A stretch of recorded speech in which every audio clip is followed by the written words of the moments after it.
الحمدللہ رب العالمین والصلاة والسلام علی رسولہ الکریم وعلی من تبعہم بإحسان الی یوم الدین، اما بعد۔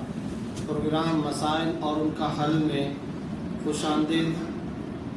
آج کا پروگرام بھی میں دوران سفر تنزانیہ سے پیش کر رہا ہوں، اور آج بھی آپ حضرات کے طویل سوالات کا ایک سلسلہ ہے۔ اس مختصر نشست میں جتنے سوالات اور ان کے جوابات پیش کرنا ممکن ہوگا انشاءاللہ وہ آپ کی خدمت میں پیش کیے جائیں گے۔ تاہم میری یہ گزارش ہے کہ آج کی نشست میں اس وقت دارالسلام کے شہر میں جہاں میں یہ پروگرام پیش کر رہا ہوں، مجلس کے اندر حاضرین کا بھی ایک کافی بڑا مجمع موجود ہے۔ ان حضرات کے شاید سوالات آج کی اس نشست میں پیش کرنا ممکن ہوگا، مگر آپ ناظرین و سامعین کے سوالات جو آج پروگرام کے دوران آپ کمنٹس کے اندر لکھیں گے، ان کے جوابات پیش کرنا آج کی نشست میں ممکن نہیں ہوگا، کیونکہ میں سفر کی حالت میں ہوں، ٹیکنیکل وجوہات ہیں۔ اس لیے انشاءاللہ آپ کے آج کے کمنٹس کے اندر بھیجے گئے سوالات کے جوابات اگلے اتوار کو انشاءاللہ پاکستان سے ہی پیش کرنے کی کوشش کی جائے گی۔ کراچی سے ایک بہن نے سوال پوچھا ہے، میری شادی کو 7 سال ہو گئے ہیں، سسرال والوں سے میری نہیں بنتی، ہر وقت کے جھگڑوں اور سسرال والوں کے ہاتھ اٹھانے سے تنگ آ کر میں نے اپنے الگ گھر کا مطالبہ کر دیا ہے۔ شوہر تو راضی ہو گیا ہے، مگر ان کے دوست اجازت نہیں دیتے، کہتے ہیں کہ بیوی چھوڑ دو، ہم دوسری شادی تمہیں کروا دیں گے، جبکہ میرے 2 بچے بھی ہیں۔ سب سے پہلی بات تو یہ ہے کہ آپ نے سوال کے اندر یہ بات لکھی ہے کہ سسرال والے آپ پر ہاتھ اٹھاتے ہیں۔ اگر یہ بات اور یہ کنڈیشن سچویشن اسی طرح ہے جیسا کہ آپ نے پیش کیا ہے، تو وہ بھی میرا اس جواب کو سن لیں۔ حرام کام وہ کرتے ہیں، ناجائز کام کرتے ہیں، شوہر کو بھی انتہائی کڑی اور سخت شرعی شرائط اور حدود کا خیال رکھتے ہوئے، اور وہ بھی کسی غیر معمولی صورتحال کے اندر مناسب سزا دینے کی اجازت ہو سکتی ہے، مگر سسرال والے اور سسرال کے مختلف افراد آپ پر ہاتھ اٹھائیں شرعاً حرام ہے، ناجائز ہے۔ بیوی پر ہاتھ اٹھانا حرام ہے، احادیث کے اندر اس کی سخت ممانعت کی گئی ہے۔ رسول اللہ صلی اللہ علیہ وسلم نے واضح طور پر حکم دیا کہ جس بیوی سے فائدہ اٹھاتے ہو، جو بیوی تمہارے گھر کے کام کاج کرتی ہے، جو ایک طرح سے تمہاری محسنہ ہے، اور تم اس پر ہاتھ اٹھاؤ، کس طرح تمہاری غیرت یہ گوارا کر سکتی ہے؟ اس لیے شوہر کو بیوی کے، بیوی کو شوہر کے تمام حقوق ادا کرنا لازم ہے۔ ہاں، اگر فرض کرو کبھی اللہ کی حدود کو توڑا جا رہا ہو، کوئی حرام کام بیوی کر رہی ہو، کوئی ناجائز کام کا ارتکاب ہو، تو سورۃ النساء میں اس کے بھی طریقہ کار اور پروسیس کو اللہ رب العزت نے بیان فرمایا ہے۔ اس کے اندر یہ بات لکھی ہے، حکمت کے ساتھ سمجھانا چاہیے، موعظہ حسنہ کے ساتھ سمجھانا چاہیے، نصیحت کرنا چاہیے۔ اگر وہ نصیحت سے سمجھ میں نہ آئے تو پھر کچھ خاندان کے بڑوں کو بتانا چاہیے، لڑکی کے، بیوی کے والدین کو بتانا چاہیے۔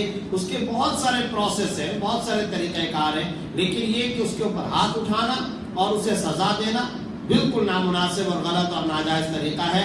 رسول اللہ صلی اللہ علیہ وسلم نے مملوکوں کو، یعنی نوکروں کو، بیویوں کو، غلاموں کو، ماتحت ملازمین کو سزا دینے سے انتہائی سخت ممانعت فرمائی ہے۔ ایک صحابی ہیں حضرت رافع رضی اللہ تعالیٰ عنہ، غالباً ترمذی کے اندر ان کی روایت موجود ہے، وہ فرماتے ہیں کہ میں ایک مرتبہ اپنے کچھ غلاموں کو سزا دے رہا تھا کہ سرکار دو عالم صلی اللہ علیہ وسلم تشریف لائے اور آ کر کے فرمایا، تم جتنی قدرت ان غلاموں کے اوپر رکھتے ہو، میرا اللہ اس سے کئی گنا زیادہ تم پر قدرت رکھتا ہے۔ آج تم ان کو سزا دے رہے ہو تو تمہیں ذہن میں رکھنا چاہیے کہ ایک ذات ہے جو تمہیں بھی سزا دے گی۔ اس صحابی نے دیکھا کہ یہ آواز دینے والا کون ہے، جب پیچھے مڑ کر دیکھا تو سرکار دو عالم صلی اللہ علیہ وسلم ہے، رسول اللہ صلی اللہ علیہ وسلم ہے۔ صحابی نے کہا، یا رسول اللہ، آپ نے اتنی بڑی بات فرما دی، میں ان کے ساتھ پورا حسن سلوک نہیں کر سکتا، آپ گواہ رہیے، میں نے ان کو آزاد کر دیا، میں اپنی غلامی سے ان کو نکالتا ہوں۔ تو دیکھیے، یہ ہے تقویٰ، یہ ہے خشیت خدا بندی، یہ ہے خوف خدا۔ تو اپنے دل دماغ کے اندر خوف خدا رکھنا چاہیے۔ اس طرح کا معاملہ کرنا بالکل غلط ہے۔ جہاں تک آپ کے اسپیسیفک شرعی اور فقہی سوال کا تعلق ہے تو یہ بات یاد رکھیں، بیوی کو اپنے شوہر سے علیحدہ گھر کا مطالبہ کرنا جائز ہے، وہ مطالبہ کر سکتی ہے، یہ شریعت نے اس کو اختیار دیا ہے، لیکن اس میں دیکھنے کی بات یہ ہے کہ شوہر کو اپنی بیوی کو گھر اور مکان علیحدہ دینے کی استطاعت اور صلاحیت ہے یا نہیں ہے۔ اگر شوہر کے پاس اتنا مال ہے، شوہر کے پاس اتنا پیسہ ہے کہ وہ بیوی کو علیحدہ مکان دے سکتی ہے تو دے سکتا ہے، تو ایسی صورت میں شوہر پر شرعاً لازم ہوگا کہ وہ بیوی کے لیے علیحدہ مکان کا انتظام کرے۔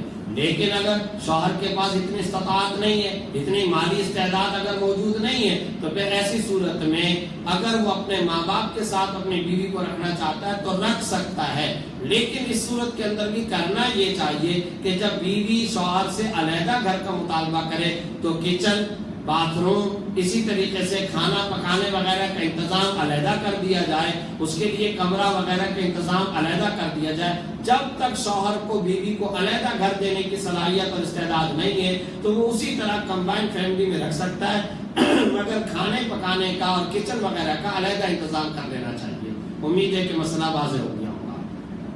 تاہم پٹائی کرنا، مارنا، اور پھر جو بات آپ نے لکھی ہے کہ سسرال والے ہاتھ اٹھاتے ہیں، اس کی شریعت میں کوئی گنجائش نہیں ہے۔ آپ کا شوہر یہ کام کر کے حرام کا ارتکاب کر رہا ہے، ساتھ ہی آپ کے شوہر کے دوستوں کا یہ کہنا کہ بیوی چھوڑ دو، اگر محض یہی صورتحال ہے تو وہ حرام کا مشورہ دے رہے ہیں، ناجائز کا مشورہ دے رہے ہیں۔ انہیں خوف خدا کرنا چاہیے، انہیں اللہ کی ذات سے ڈرنا چاہیے، اور میرا یہ جواب ان کو سنانا چاہیے کہ اس طریقے سے انہیں اندازہ نہیں ہے کہ وہ کتنے بڑا شیطانی کام کر رہے ہیں۔ رسول اللہ صلی اللہ علیہ وسلم نے ارشاد فرمایا، شیطان اپنے اس چہرے سے سب سے زیادہ خوش ہوتا ہے جو میاں بیوی کے درمیان میں تفریق کرا دے۔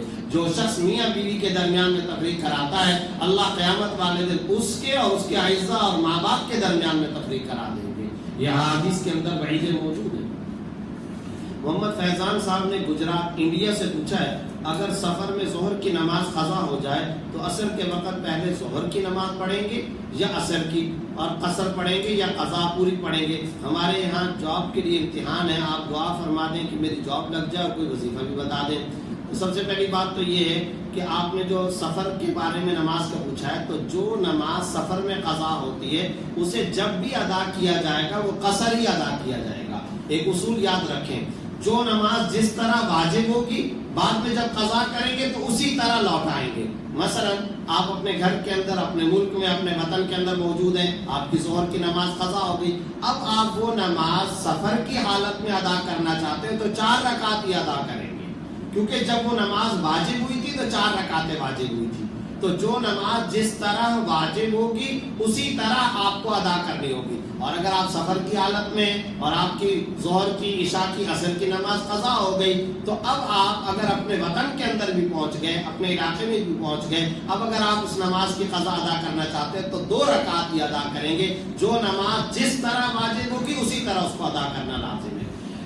البتہ یہ جو پوچھا ہے کہ پہلے ظہر کی ادا کریں گے یا عصر کی ادا کریں گے، تو اگر آپ صاحب ترتیب ہوں تو پہلے ظہر کی نماز ادا کریں پھر عصر کی، اور اگر صاحب ترتیب نہیں ہے تو وقتی اور قضا نماز میں ترتیب واجب نہیں ہے، چاہے عصر پہلے پڑھیں چاہے ظہر پڑھیں۔ اور یہ بات کہ میں نے ایک لفظ استعمال کیا، صاحب ترتیب، صاحب ترتیب وہ شخص ہوتا ہے کہ بلوغت کے بعد 6 نمازیں یا اس سے زیادہ اس کے ذمے نہ ہوں، یہ ہے صاحب ترتیب۔ اگر کسی کی بلوغت کے بعد 6 نمازیں یا اس سے زیادہ قضا ہو گئی ہیں تو اب کوئی ترتیب واجب نہیں ہے، چاہے ظہر پہلے پڑھے چاہے عصر پہلے پڑھے۔ حیدرآباد انڈیا سے عرفان الحق صاحب نے پوچھا ہے، کیا مرد کے لیے جینز پہننا کیسا ہے؟ دیکھیں، ایک ہے پتلون، ایک ہے جینز۔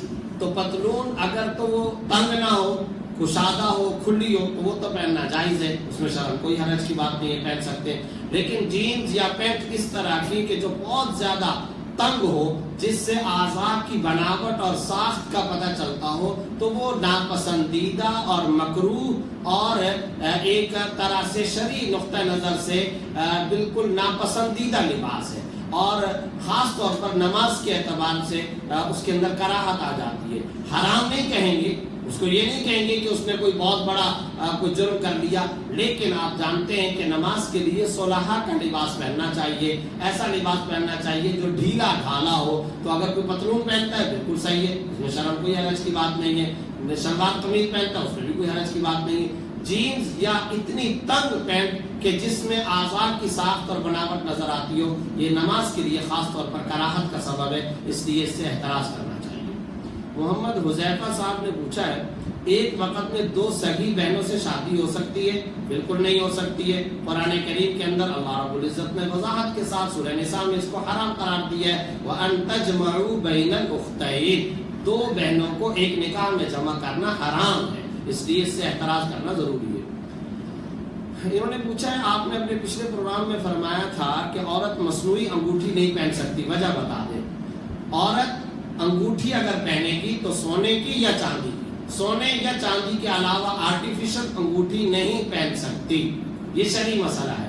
ہاں باقی زیورات آرٹیفیشل پلاسٹک وغیرہ کے پہننا چاہے تو وہ عورت پہن سکتی ہے، اس میں کوئی حرج کی بات نہیں، لیکن جہاں تک انگوٹھی کا تعلق ہے تو انگوٹھی یا سونے کی پہنے گی یا چاندی کی پہنے گی، اس کے علاوہ کسی چیز کی انگوٹھی نہیں پہن سکتی۔ وجہ کیا ہے؟ وجہ صحیح مسلم کی حدیث ہے، رسول اللہ صلی اللہ علیہ وسلم نے لوہے وغیرہ کی انگوٹھیوں کو پہننے سے بالکل منع فرمایا، اور ایک حدیث میں تو یہاں تک فرمایا حلیت اہل النار، یہ جہنمیوں کا زیور ہے، یہ جہنمیوں کا لباس ہے۔ تو آپ صلی اللہ علیہ وسلم نے جب انگوٹھی پہننے سے اس طرح کی سونے چاندی کے علاوہ منع کر دیا تو یہ وجہ ہے، بس جو رسول اللہ صلی اللہ علیہ وسلم نے فرما دیا وہی وجہ ہے، وہی ریزن ہے۔ انہوں نے ایک سوال اور پوچھا، NIT یونٹ کمپنی کے حلال ہیں جو شیئرز خریدے جاتے ہیں؟ دیکھیں NIT یونٹس جو ہے، اس کے یونٹ کی خریداری کی صورتحال اکثر بدلتی رہتی ہے۔ آج کل کا لیٹسٹ تازہ فتویٰ یہ ہے کہ اس میں زیادہ تر چونکہ حرام کی انویسٹمنٹ زیادہ ہے، ناجائز طریقہ کار کی انویسٹمنٹ زیادہ ہے، اس لیے NIT یونٹ وغیرہ کو خریدنا اور اس کو بیچنا، اس کے شیئرز وغیرہ خریدنا ناجائز ہے، اس سے اعتراض کرنا چاہیے۔ محمد حذیفہ صاحب نے یہ پوچھا، ایک باپ کی صرف بیٹیاں ہیں، بیٹا کوئی نہیں ہے، بیٹیوں کی شادیاں بھی ہو گئیں، باپ کا انتقال ہو گیا ہے، جائیداد نہ بیٹوں کے نام کی ہے اور نہ بیوہ کے، تو کیا مرحوم کے بھائی کا بھی حصہ ہوگا جس طرح کے بیٹے کے 2 حصے ہوتے ہیں؟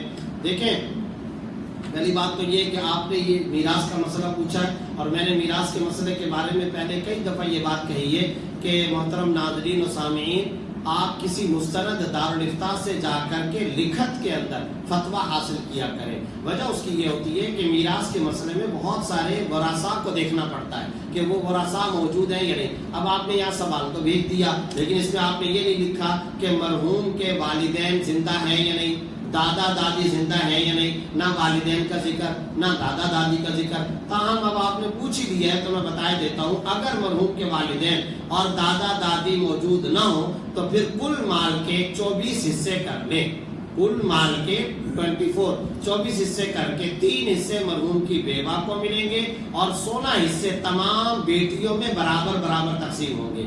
آگے آپ نے پوچھا ہے کہ بھائی ہیں تو کیا مرحوم کے بھائی کو ملے گا یا نہیں، تو یاد رکھیں بقیہ 5 حصے مرحوم کے بھائیوں کو ملیں گے۔ اب اگر بھائی زیادہ ہیں تو وہ 5 حصے بھائیوں میں برابر تقسیم کر دیں، اور اگر ایک ہی بھائی ہے تو وہ 5 حصے اسی ایک بھائی کو دے دیں۔ امید ہے مسئلہ واضح ہو گیا۔ شاہ زیب خان نے کراچی سے پاکستان سے پوچھا، انعامی بانڈ جائز ہے یا ناجائز ہے؟ پرائز بانڈ، انعامی بانڈ شرعاً حرام ہے، اس سے اعتراض کرنا ضروری ہے۔ پرائز بانڈ اگر کسی نے غلطی سے خرید لیا ہو تو یہ بس مسئلہ یاد رکھیں کہ جو آپ کی اصل رقم لگی ہوئی ہے، جس میں آپ نے وہ پرائز بانڈ خریدا ہے، وہ تو خریدنا ہی جائز نہیں تھا، لیکن چلو غلطی ہو گئی آپ نے خرید لیا، تو جو آپ نے اصل رقم لگائی ہے وہ اصل رقم آپ لے سکتے ہیں۔ اگر پرائز نکل آیا، انعام نکل آیا، تو جو زائد رقم ہے وہ آپ کے لیے استعمال کرنا جائز نہیں۔ بلا نیت ثواب صدقہ کرنا لازم ہے۔ کسی بھی مستحق زکوٰۃ کو آپ وہ صدقہ کر دیں گے، وہ انعام اور وہ پرائز حاصل کرنا شرعاً آپ کے لیے جائز نہیں ہے۔ شاہ زمان صاحب نے سعودی عرب سے پوچھا ہے، میت کا 40واں منانا کیسا ہے؟ دیکھیں میں پہلے بھی ایک بات ذکر کر چکا ہوں کہ یہ پروگرام امت کو جوڑنے کے لیے ہے۔ ہم بہت رنجیدہ ہیں، ہم پہلے ہی بہت زیادہ غمزدہ ہیں، یہ امت بہت زیادہ ٹوٹ پھوٹ کا شکار ہے۔ اس وقت رسول اللہ صلی اللہ علیہ وسلم کی امت ٹوٹی ہوئی ہے، ہم بکھرے ہوئے ہیں، ہمارے بدن کا ہر عضو زخمی ہے، ہم سیریا میں مار کھا رہے ہیں، ہم عراق میں مار کھا